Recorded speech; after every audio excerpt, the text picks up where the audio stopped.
Hi, I'm James. And I'm Anthony. And this is Words and Numbers.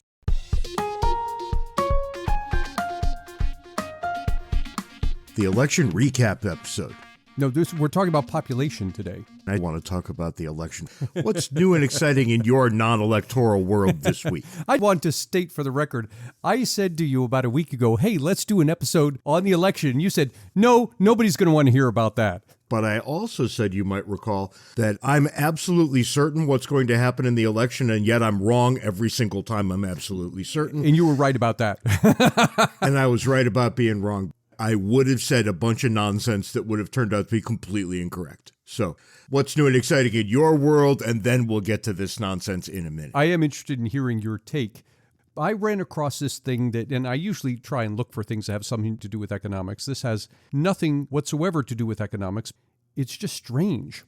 Palmer Luckey, who is the father of the modern virtual reality set, you know, the Oculus headset that does VR. He founded the company and then sold it to Meta. I don't know what got into him, but he decided that he wanted a video game in which when you died in the game, you die. In real life too? Or? Yes. He's fixed up this VR headset with explosive panels in it that if you die in the game, the thing explodes. What could possibly go wrong? You know, and he says he has no intention of using it. It's just an interesting conversation piece, I guess, if you want to call it that. But it reminded me, there are a handful of games. One of them I used to play quite a bit called Faster Than Light. And if anyone's interested in it, it's an old style game. The graphics are not anywhere up to modern standards, but it's an interesting game nonetheless. But what's interesting about this game is, as with most video games, you can progress through the thing, you can save it and shut off your computer, come back, turn it back on, and pick up where you left off. But if you die in the game, that's it. It's game over. You can play again if you want to, but you got to start all the way back at the beginning again. I have no problem with that. I think that's fine. It really changes one's behavior. All of a sudden, you become as risk-averse in the game as you would tend to be in real life. Incentives matter. They do, right. Even when it's all virtual. That's right. Here is your incentive in playing this game. I mean, there's no real surprise here. Is that all you wanted to say about this game? That is all I have, yes. Well, let's turn our attention back then to the real world. I don't know if I can call any of what I'm about to talk about the real world. Everybody who did elections for a living and everybody who studied elections for a living all would have told you the same thing a week and a half ago, that the Democrats are likely to get pounded because that's always what happens in a midterm election. Right. They were sitting there with Joe Biden, a fantastically weak president, so everything lines up for a mammoth Republican win. And that's what I would have said had we done the episode.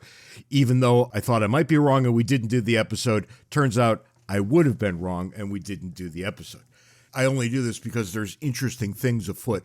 I don't walk around every day telling everybody all the things I've gotten wrong in my life. It would be a long day, let's just say. You got a couple of things working here. Trump had laid off his announcement for a 2024 run until the midterms were over. Not such a great move, come to find out. It turns out that every one of the election deniers that were running for office, and this seemingly goes all the way down to state offices, they all lost. Really? All of them? If not all, nearly and almost all. Yeah. Making a blanket statement like that is difficult when you're looking at 50 states, but they got pounded. And here's the weird part. Election deniers ran for office, got slaughtered, and then what did they not do? They did not take up the mantle of election denier in their own cause. That's a curiosity beyond all belief. They got beat, and they all said, well, I guess I lost. And they moved on. If you're an election denier and you just lost, shouldn't you be right up denying your own election? And yet that didn't happen. I think ultimately they all know in their hearts that the elections are on the up and up. I think this last election actually harmed Donald Trump and their plan moving forward so badly that he may not be able to get off the ground. I would have been surprised if the Republican leadership would have tolerated that. We've been there, we've done that. It was divisive no matter which side of the coin you were on there. There's nothing the leadership can do. They're operating within established rules. Ever since we've gone to this kind of candidate selection process, we did this in the name of getting past the so-called smoke-filled rooms. that didn't allow the people much of a choice. And yet the smoke-filled rooms gave us much better candidates. The founders knew this perhaps better than we did. Jefferson himself was skeptical of democracy. The more democratic and the less Republican things got, the more the founding generation would have told you that you're playing with fire. And we, of course, don't mean this in the partisan sense. We made it in the common noun sense. It became less Republican, more Democratic over time. Right. Republican in the sense of people voting for representatives and representatives voting for laws, as opposed to Democratic, wherein people vote directly for laws. We lost a bunch of things that were actually quite good. It's what economists would have called the unintended consequences of these moves. Yeah. No matter what move you make, there are unintended consequences. And if you want to fix it so that people have more say, the unintended consequences... The unintended consequence of giving people more say is that people have more say. that they have more say. Right. That's right. So it's both the intended and unintended consequence simultaneously. I'm not going to sugarcoat this for myself. I would have been wrong nearly completely. Mm-hmm. I'm guessing you would have been too. Oh, absolutely. I think the long and the short of this is that the Republicans should probably take a lesson from the slap they just got from the electorate. There are two possibilities here. This was a referendum on Biden. I don't know anybody who thinks that's right. This is the other option. It's a referendum on Trump. It's more the latter than it is the former. We've probably gone on for too long about this because we still have to get to the foolishness of the week. And this is the most foolish thing that I have ever seen in all the foolishes of all the weeks. Okay. I usually don't take anybody in foreign countries to task because, look, they live with a different political culture. It's generally one that I don't understand all that well. And if I'm going to run my mouth, probably there's a good reason that something happened in another country that I'm not aware of. But this time, somebody at the Kentucky Fried Chicken in Germany, somebody at KFC Germany decided to tie a sales promotion to the commemoration of Kristallnacht. The night that the Nazis broke all the windows of all the shops that the Jews owned, thus kicking off the Nazi program in Germany and then in all of Europe. Yeah. KFC Germany just saw a commemorative holiday on a calendar somewhere and said, oh, sure, let's make this a reason to suggest people go get fried chicken. You got to be kidding me. What I want to know is this. How many people had to approve that before it went out? To give our listeners some sense of how this could possibly happen, you can buy a book. I know you can get them referencing the United States. I assume you can get them referencing the rest of the world as well. But basically, it's just a book of dates telling you, this date commemorates something, this other date commemorates something else. And we don't have a copy of the book, but we make use of it often when we say, Women's Equality Day is coming up. So we can write about that or talk about that or whatever it is. And my guess is someone at KFC has this book and they saw in the entry such and such date, Kristallnacht, and okay, so let's put something around it without understanding what that day was commemorating. And I'm going to walk back what you just said. It's not a book, it's an online service, which is why we don't have it. It's very, very expensive. But we do make it a point to understand what the day is commemorating before we start talking about it. This happens when a bunch of people are poorly educated and they just decide to do things without really thinking about it. But this is somebody in Germany, right? Who doesn't understand Kristallnacht. Now, if you go to a high school in Alabama, maybe they don't know. Maybe they do. You go to a corporation in Germany and they don't know what this is? Unbelievable. Everybody asks me to declare a foolishness of the year every year, and I really can't, right? It's just so hard to pick one above all the others. KFC says, hold my beer. I can't imagine that something has been or will be as foolish as this right here. To get more Ant and James, buy a copy of our excellent book, Cooperation and Coercion. You can find the paper and electronic versions on Amazon and the audio version on Audible. If you'd like to support Words and Numbers, make your way over to patreon.com/wordsandnumbers, where you can contribute to our podcast-making habits. If you'd like to schedule us to come speak at your event, be it corporate or educational, or have James officiate at your wedding, send us an email at wordsandnumberspodcast@gmail.com. For one-stop shopping for all things James and Ant, visit our website, wordsandnumbers.org. November 15th, which was one day ago as this episode comes out, the world population was projected to cross the 8 billion mark. I'm guessing that there's probably no real precision in none at all. declaring exactly when this happens.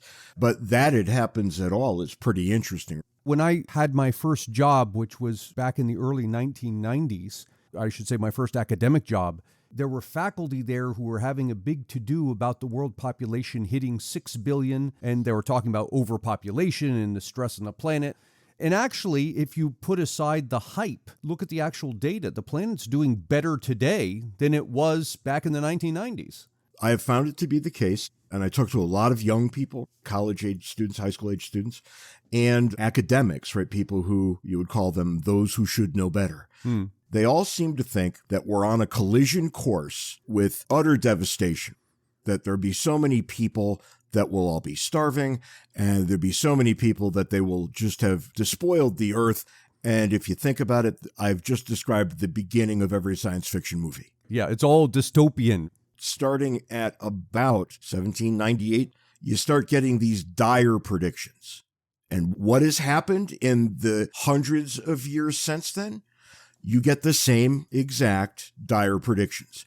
And how do you walk out the door of your house, look around and see the grass is green and the sky is blue, and yet you think that we're all going to die really soon?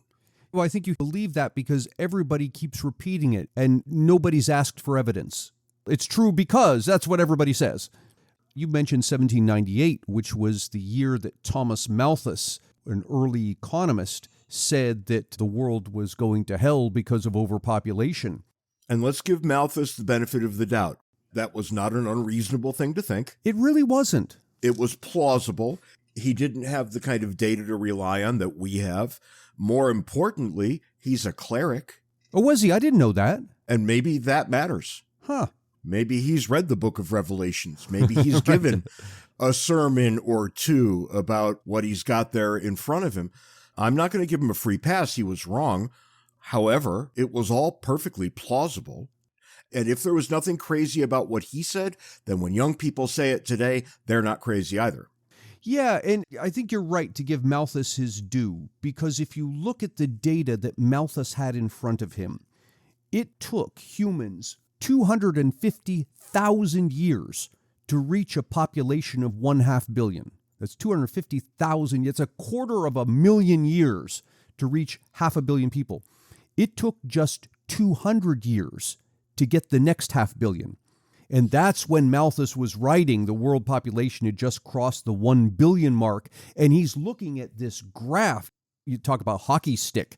He's looking at this hockey stick graph of the world population. And he said, my God, the population's growing geometrically, exponentially like this, but food production's only growing linearly. Yep. He projected it's going to be 10 years, 20 years, and there's going to be mass starvation.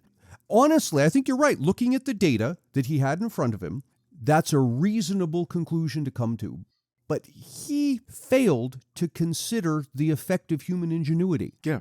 Even there, I'm going to give him the benefit of the doubt as well, because human ingenuity, I don't want to say human ingenuity was a new thing. It certainly wasn't.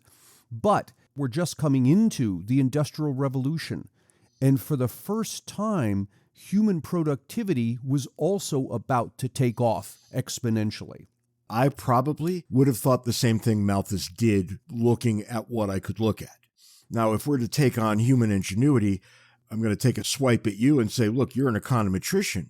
You do data. Human ingenuity doesn't lend itself to mathematical equations.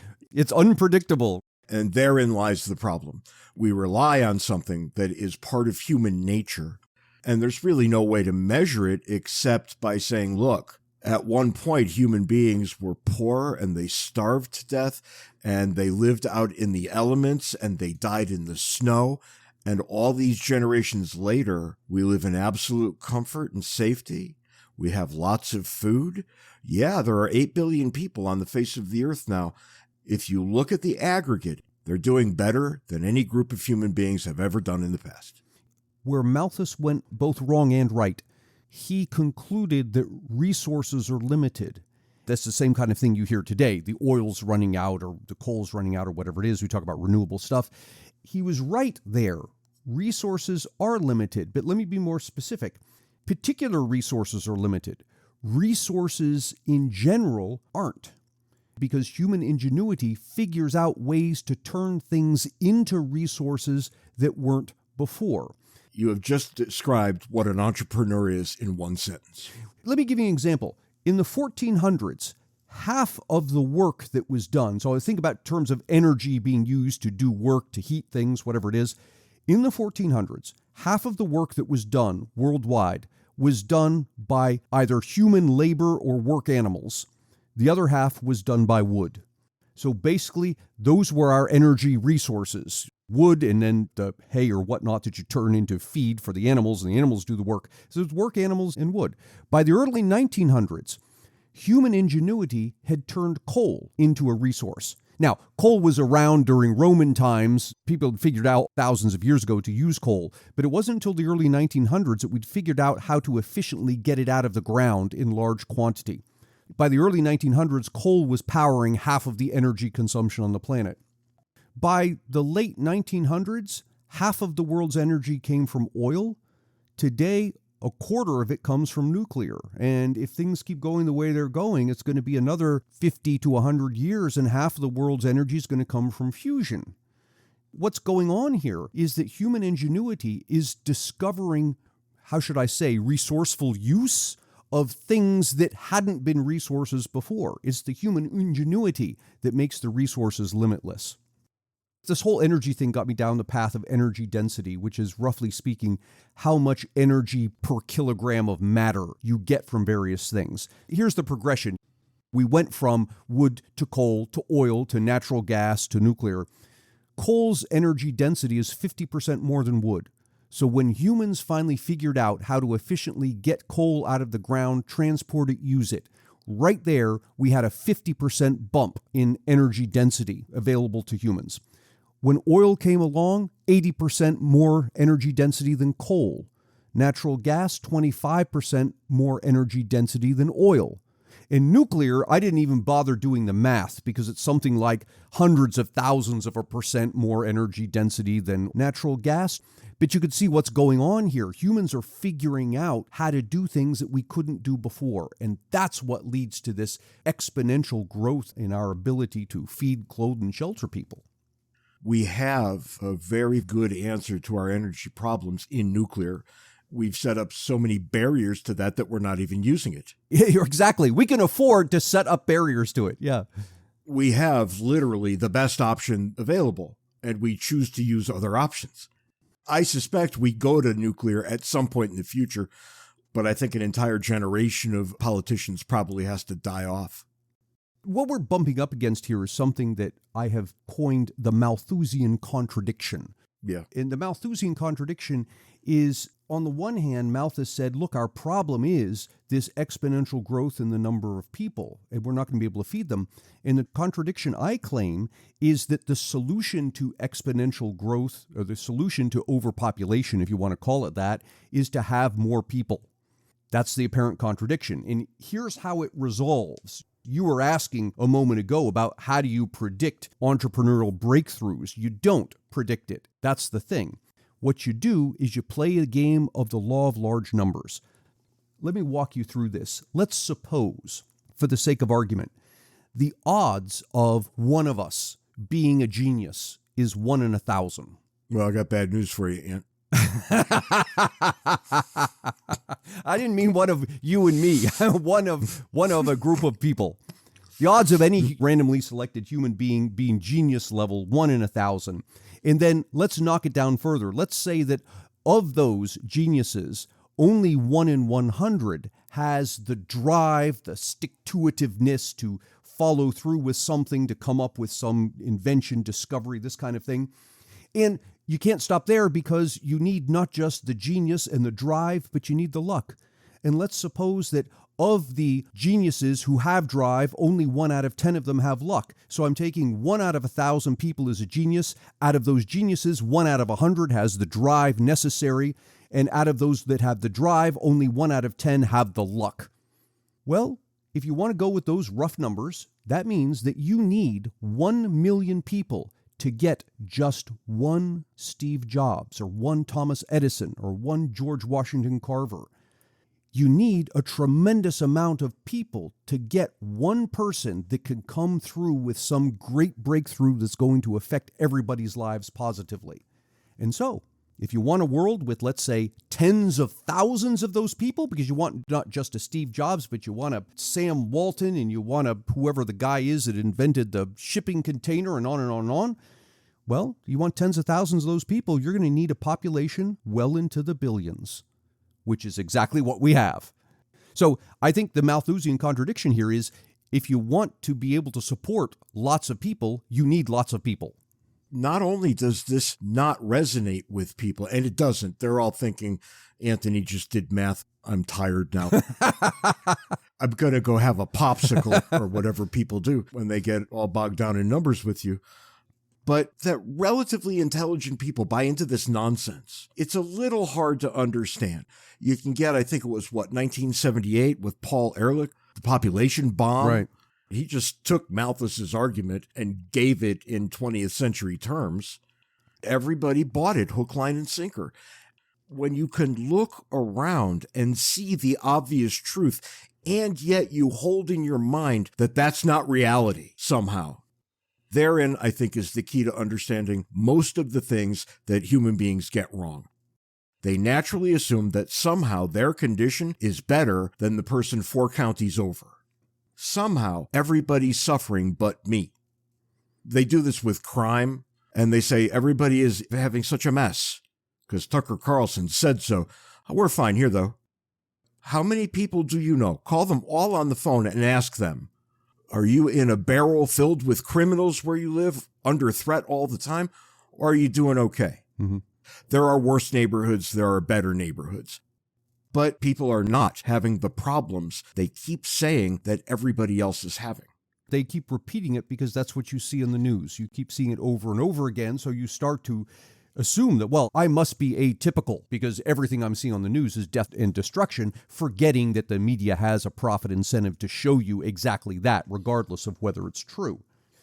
I was looking up numbers on farmers. How many people can a farmer feed? I found the number for today and was looking for the numbers in the past, and I just couldn't find any reference to numbers in the Middle Ages. In the Middle Ages, how many people could a farmer feed? And I ran across a thread on Reddit where someone else had asked that question. And the question was phrased as, if you had a village of 100 people, how many of them would have to be farmers to feed the village? And I'm looking through the responses, and somebody said, all of them,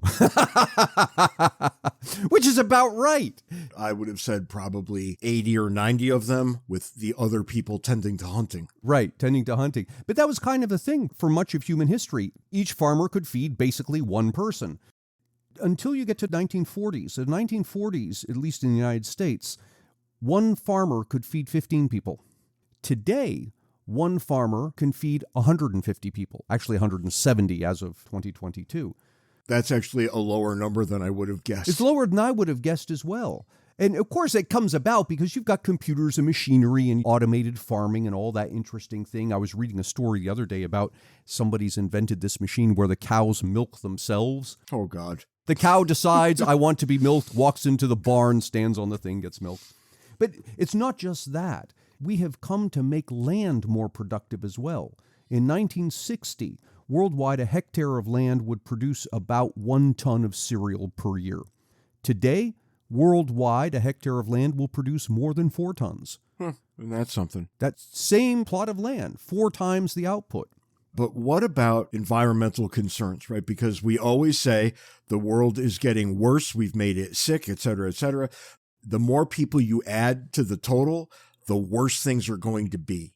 And that seems to be the place that population bomb advocates retreat to.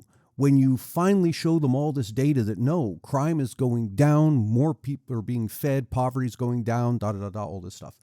They say, yes, but the environment. So I started to look up environmental data, expecting to be able to tell you a story of, yes, we got all this stuff, it came at a cost, here's the cost in terms of environmentalism. And what I found actually was a very different story. Here's data on the death rate from air pollution. So this is the number of people per capita who die due to breathing polluted air.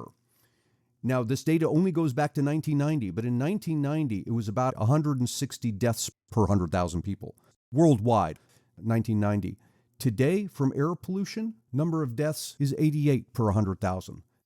That's almost a 50% decline in the number of people dying due to breathing polluted air.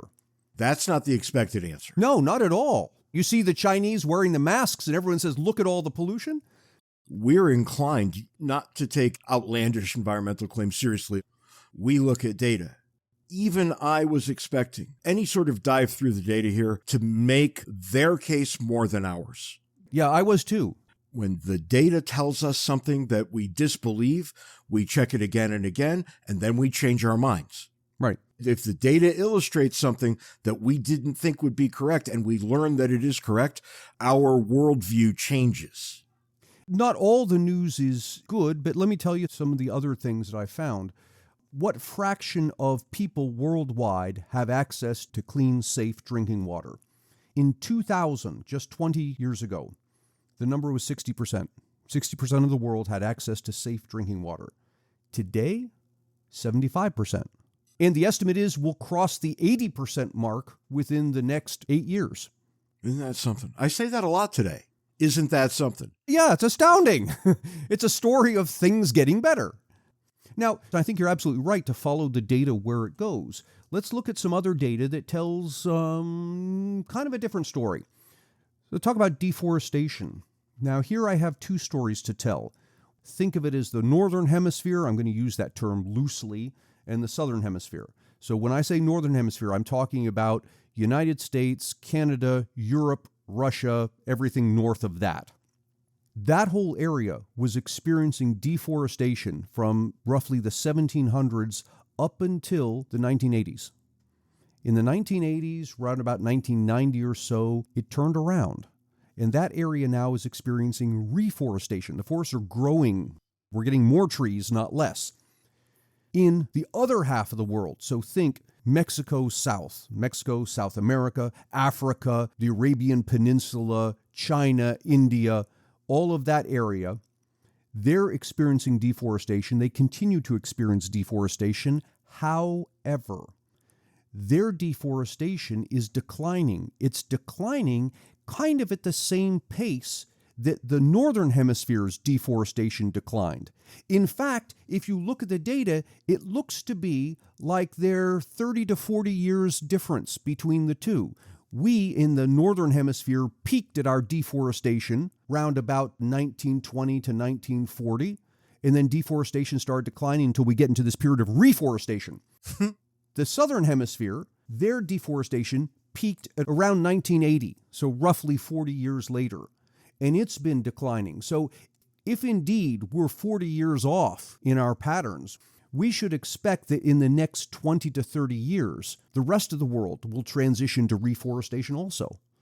What we end up doing, people who live in countries that have succeeded wildly, so generally speaking, the Western world, because we're rich now, we can afford to fix some of our past mistakes and maybe pay a little more for some of the things that we're going to need.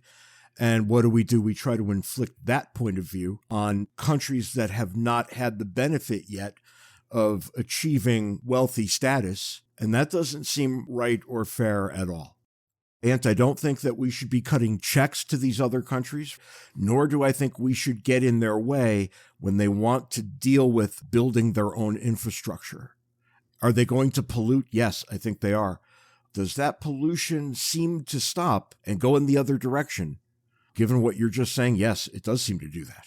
Yeah, it does. They're going through the same thing we went through. They're just going through it several decades later. Right. I'm living in the poster child of this story that you're telling, which is Pittsburgh. In the 1960s, probably even earlier, Pittsburgh was a hellhole. There are pictures of downtown Pittsburgh in the middle of the day, and the cars are driving with their headlights on because the air pollution was so bad, in the middle of the day you couldn't see unless you had your car's headlights on. And today you go to Pittsburgh and it's beautiful. It's an immaculate city. In 1995, I drove from Connecticut to California twice. to get our cars out to the place where my graduate program was. But I went right through Pittsburgh, and I'd never seen it before. And, I'm looking around and I'm thinking, well, this is about what I expect. Maybe I should close the windows. The air is a little acrid here, right? It was uncomfortable. It was ugly. And I never gave it a second thought, and I just kept right on going. Fast forward a bunch of years, and I take a job 20 miles south of Pittsburgh. And don't you know, it's not the same place. Not at all. When I first went to Pittsburgh again, after all those years, I looked around and I thought, maybe I'm misremembering things, because this is not that. And I think people will have a tendency to point to that and say, okay, but I know what happened there. We finally got our act together and we passed all these environmental regulations and so forth. And that's fine. I'm all for reasonable environmental regulations. But let me tell you, those environmental regulations only came about because we finally got rich enough that we could afford to build cleaner factories. We could afford to pay a little bit more for products that came off of renewable resources or whatever it is. And these developing countries are doing the same thing. We got to let them get rich, which they're doing. And they're going to come through this environmental problem the same way we did. I think that's absolutely right. Because people try to demonize, say, the Chinese, or to a lesser extent, the Indians, in how they pollute the planet. And I get that. In fact, they do pollute the planet. So stipulated. The real question is, how can we get them rich fast enough that they don't? Right. Because it's not like they want to pollute. So I think getting out of their way and engaging in free trade, those are probably the right answers. But those are the right answers for every question we ever ask. It seems get out of their way and watch the magic happen. One other thing I want to look at, and this is where it's not good news, but it's not as bad as what I thought, and that's CO2 emissions. This is kind of like the poster child for environmental concern. And I would assume that whatever the answer is, it moves in lockstep with forestation. Interestingly, it kind of does. How could it not, right? Yeah. United States CO2 emissions have been declining from round about the turn of the century. World CO2 emissions are down. Now, the data that I'm seeing here ends at 2020. So 2019 to 2020, world CO2 emissions were actually down by about 6 or 7%. Now, there's a confound here. The confound is 2020, of course, was COVID and all kinds of lockdowns, and it's possible that the drop in CO2 emissions was due to that. However, if you look at the CO2 emissions here, and of course, the big CO2 emitters are China and India. If you look at CO2 emissions over time, you see them rising, but rising at a slower and slower pace, as if they're about to peak, which they will. They'll peak and they'll start dropping. Coincidentally, it's looking like their peak was occurring round about 2019. So we have to wait for a couple of years for more data to come in, whether we can look back and say, yes, lo and behold, 2019 was the peak, CO2 is going down thereafter, or whether it went down because of COVID, but give it a few more years and then it's going to start going down. I think it's one of those two stories. But the long-term story here from the data I'm seeing on CO2 emissions is over the next 50 years, I would expect CO2 emissions to drop significantly compared to where they are now. And that seems to me to comport with all the things I know. It's actually good news all the way around. It is good news. So as we celebrate or be afraid of, depending on who you are, the world population crossing 8 billion, I would remind everybody that the solution to having lots of people is to have more people. Exactly the opposite of what Malthus and Ehrlich would have you believe. Sometimes the experts are wrong. Not us, of course. We're often wrong.